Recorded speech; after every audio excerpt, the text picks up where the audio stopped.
থেকে দেখাবো। আর এদিকে আসো, এখানে একটু কচু শাককে আমি স্টিম করে সিদ্ধ করে নিয়েছি। একটু কচু শাকের ভর্তাও বানাবো, একটু দিয়ে কচু শাকের ভর্তা বানাবো আর একটু ফ্রিজে রাখি দিব ফ্রোজেন করে।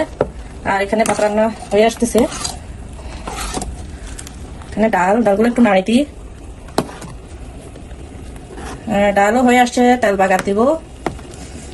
আর দিকে একটু দেখো, এইগুলো দিয়ে 3 রকমের মাছ দিয়ে রান্না করব। মাছের দো পায়জার মতো করবো, সাথে সিমের বিছি দিব একটু। আর কি মাছ দিয়ে আমি রান্না করব সেটা আসেন এদিকে। এদিকে দেখো আমার কি করতেছে। এখানে আমি ফিশ নিয়েছি, ফিশ, ছোট ফিশ দিয়ে মাছ, আপনারা চিনেন সবাই। এই যে এগুলো একটু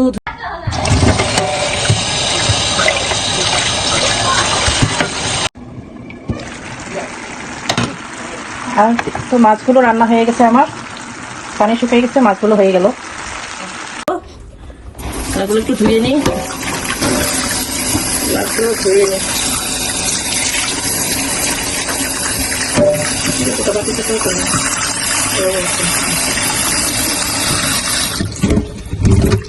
এগুলোকে আবার ছোট ছোট করে, এগুলোকে ছোট ছোট করে পিস করে কাটিয়ে নেব। এদিকে দেখুন, সকালবেলা একটু নাস্তা করেছিলাম, এখনো খাই নেই, খাইতেছি আর একটু কাজ করতেছি। আমার বড় মেয়ে আমার জন্য একটা কেক অর্ডার দিয়েছে, পুডিং, মানে কেক পুডিং বলে এটাকে, ভালো।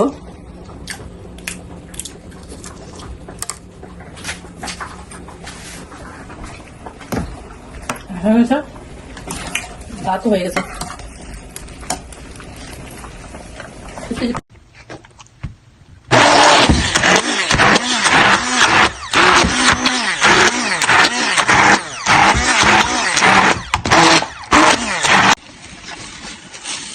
এখন আমি চুলার মধ্যে ভেজে নিচ্ছি শাকগুলোকে, মিনিট একটু ভেজে নেব, পানি শুকিয়ে যাওয়া পর্যন্ত।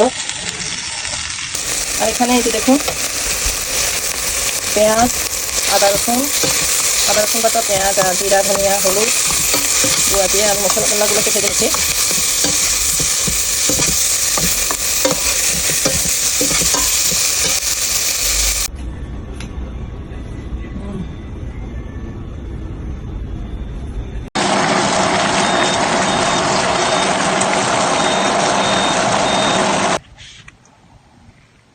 আর হয়ে গেল দারুণ স্বাদের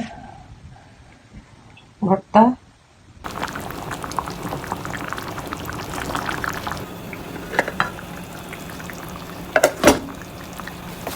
আর এখানে সিমের বিচি দিয়ে, ইলিশ মাছ দিয়ে, যে অনেক ধোয়া জন্য দেখা যাচ্ছে না, ইলিশ মাছ দিয়ে সিমের বিচি দিয়ে রান্না করছি। এখানে ইলিশ মাছ দিয়ে সিমের বিচি দিয়ে রান্না করছি। আর সাথে লাল মূলা, আমেরিকান রেডিশ বলে, একটা লাল মূলাটা দিয়েছি। রান্না হয়ে আসছে। মাছের লেজ, ইলিশ মাছের 2 টুকরা দিছি আর মাথা দিছি।